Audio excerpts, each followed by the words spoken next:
বছৰ আমি তৃতীয় আৰু চতুৰ্থ শ্ৰেণীৰ চাহ বাগিচাৰ যুৱক যুৱতীৰ বাবে 3% চাকৰি ৰিজাৰ্ভ কৰিলোঁ। সকলোৰে উপস্থিতিত সুকীয়াকৈ এখন অনুষ্ঠান পাতি আমি ল'ৰা ছোৱালীখিনিক নিযুক্তি পত্ৰ দিম, যাতে সকলোৱে গম পাব পাৰে যে আমাৰ চাহ বাগিচাৰ ল'ৰা ছোৱালীৰ কাৰণে চৰকাৰী চাকৰিত আজি ৰিজাৰ্ভেশ্যন হৈছে।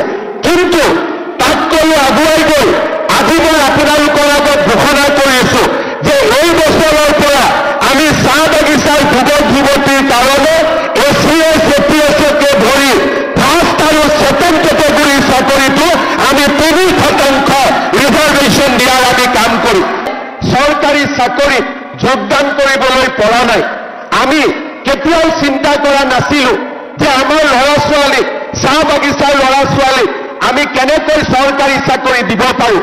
আমাৰ পুলিচৰ চাকৰি তৃতীয় বৰ্গ চতুৰ্থ বৰ্গ আপোনালোকে যদি গোটেই অসমৰ কাৰ্যালয়বিলাকলৈ যায় চাহ বাগিচাৰ ল'ৰা ছোৱালী একেবাৰে কম দেখা পাব।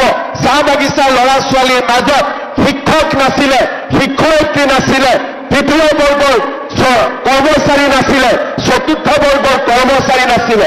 অসমত বহুত চৰকাৰ আহিলে, বহুত চৰকাৰ গ'ল, কোনেও সাহস কৰা নাছিল যে চাহ বাগিচাৰ ছাত্ৰ ছাত্ৰীৰ বাবে সুকীয়াকৈ চাকৰি সংৰক্ষণ কৰিব পাৰি নেকি।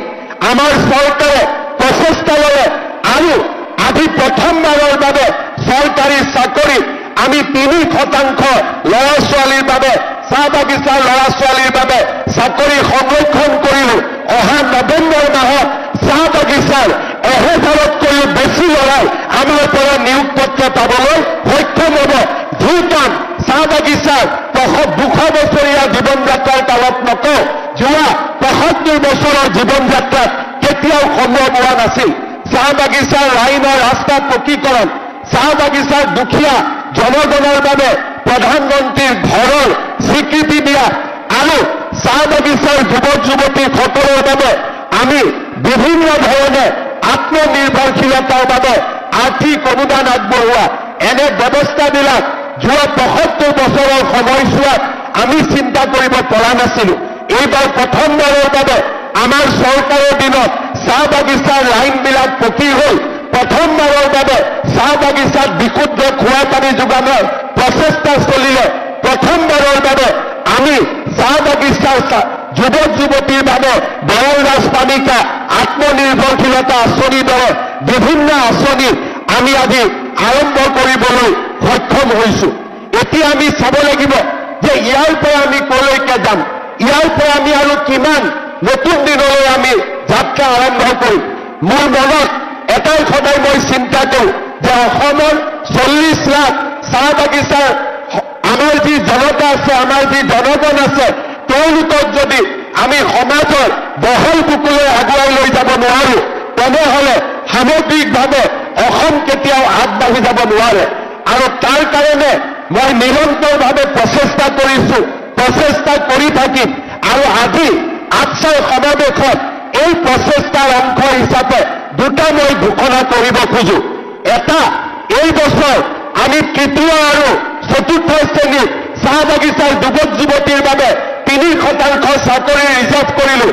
সকলোৰে উপস্থিতিত সুকীয়াকৈ এখন অনুষ্ঠান পাতি আমি ল'ৰা ছোৱালীখিনিক নিযুক্তি পত্ৰ দিম, যাতে সকলোৱে গম পাব পাৰে যে আমাৰ চাহ বাগিচাৰ ল'ৰা ছোৱালীৰ কাৰণে চৰকাৰী চাকৰিত আজি ৰিজাৰ্ভেশ্যন হৈছে। কিন্তু তাতকৈ আগুৱাই গৈ আজি মই আপোনালোকৰ আগত ঘোষণা কৰিছোঁ যে এই বছৰৰ পৰা আমি চাহ বাগিচাৰ যুৱক যুৱতীৰ কাৰণে ACS APSকে ধৰি ফাৰ্ষ্ট আৰু ছেকেণ্ড কেটেগৰীৰ চাকৰিটো আমি 3% ৰিজাৰ্ভেশ্যন দিয়াৰ আমি কাম কৰিম। এই প্ৰচেষ্টাই চাহ বাগিচাত মেজিষ্ট্ৰেটৰ সৃষ্টি কৰিব, চাহ বাগিচাৰ পৰা DSPৰ সৃষ্টি কৰিব আৰু চাহ বাগিচাৰ বহল সমাজখনে অসমৰ জনজীৱনলৈ আগবাঢ়ি যোৱাৰ সুবিধা পাব। দ্বিতীয়তে, মই বিশ্বাস কৰোঁ যে অসমৰ চাহ বাগিচাৰ শ্ৰমিকসকলে যেতিয়ালৈকে মাটিৰ অধিকাৰ নাপাব, তেতিয়ালৈকে তেওঁলোকৰ জীৱন কেতিয়াও সুৰক্ষিত হ'ব নোৱাৰে। আজিৰ পৰা 3 বছৰ আগতে অসম বিধানসভাত মই স্পষ্টভাৱে ঘোষণা কৰিছিলোঁ যে মই অসমৰ মুখ্যমন্ত্ৰী থকা সময়তে চাহ বাগিচাৰ মালিকৰ পৰা বাগিচাৰ লাইনৰ মাটি কাঢ়ি আনি শ্ৰমিকসকলক দিয়াৰ মই ব্যৱস্থা হাতত ল'ম। আজি মই একে সাহসেৰে আপোনালোকক ক'ব খোজো 25 নৱেম্বৰ অসম বিধানসভাত আমি আইন উত্থাপন কৰিম, যি আইনৰ দ্বাৰা চাহ বাগিচাৰ মালিকৰ পৰা লাইনৰ মাটি আমি কাঢ়ি আনি চাহ বাগিচাৰ শ্ৰমিকক আমি দিয়াৰ বাবে সিদ্ধান্ত গ্ৰহণ কৰিম।